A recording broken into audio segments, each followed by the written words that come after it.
I'm always saying that feminism is actually a place where you can dream a world that is never been created. And we know this world that we have is missing the the way of taking care of land, or the way of listening to the rivers. The is missing the way of taking care of all the resources that we are part of, that we don't own the world, that we are part of the world.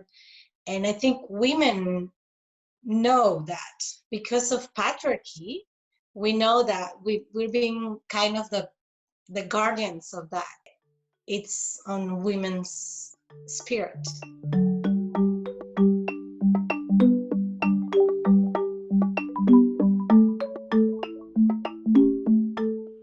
We are engaging with the youth movement, with the students movement. We are engaging as well with the land and territory movement. We are engaging with the human rights movement, which is quite huge in Honduras. We are engaging with the peasants movements. We are in contact with LGBT movements as well.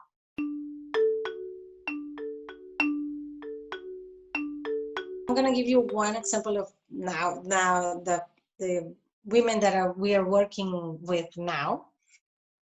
I think there are 300 families. So these are single mothers in the north of the country. And they are struggling for a piece of land because they don't have anywhere to go. And they want a piece of land to sow corn and to grow their food, and also for their children to grow up.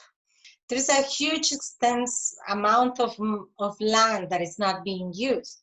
So they go there and they install themselves and they try to build the community within that.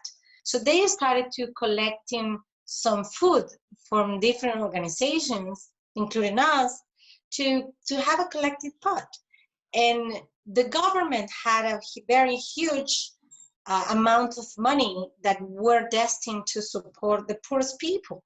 And these are the poorest people. We're talking about the poorest people, but they are not eligible to be part of this aid because they are against this government.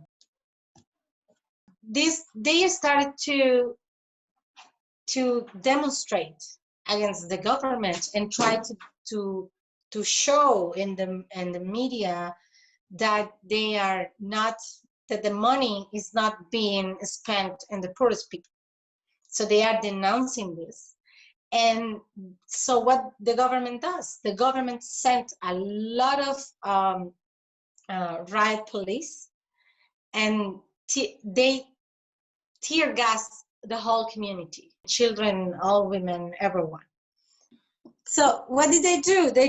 They called a press conference.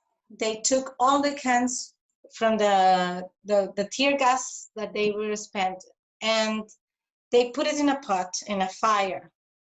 And they said, this is where the money of the people is going. It's going for riot police and for tear gases for the ones that are demanding our rights. But it was feminist because they were also embracing who they were and constructing a very good and strong argument to confront power, visible power, the power that is telling us every single day that we don't have the right for the things that we deserve. And I think that was very powerful. And it was all even in this mainstream media, they broadcasted that.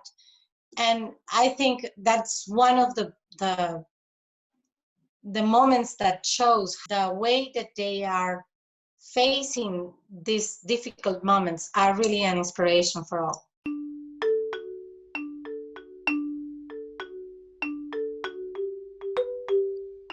COPIN is the organization that was led by Berta Cáceres, and that is now led by her daughter. COPIN is an indigenous organization that have work in 200 communities within the Lenca people. Berta and the Lenca people were struggling to end a project of the dam that I was building in the Hualcarque River, but the community stood up for the river. They closed the road, and Berta was criminalized a lot. She faced a lot of lawsuits. She was being stalked in every single way that you can imagine. Berta keep going despite the huge smear campaign that they had against her. She was accused of not being in favor of development, and also she was accused of even terrorism, and she was planned with some weapons in her car, so she could prove actually that she didn't have any weapons because their struggle was a peaceful struggle.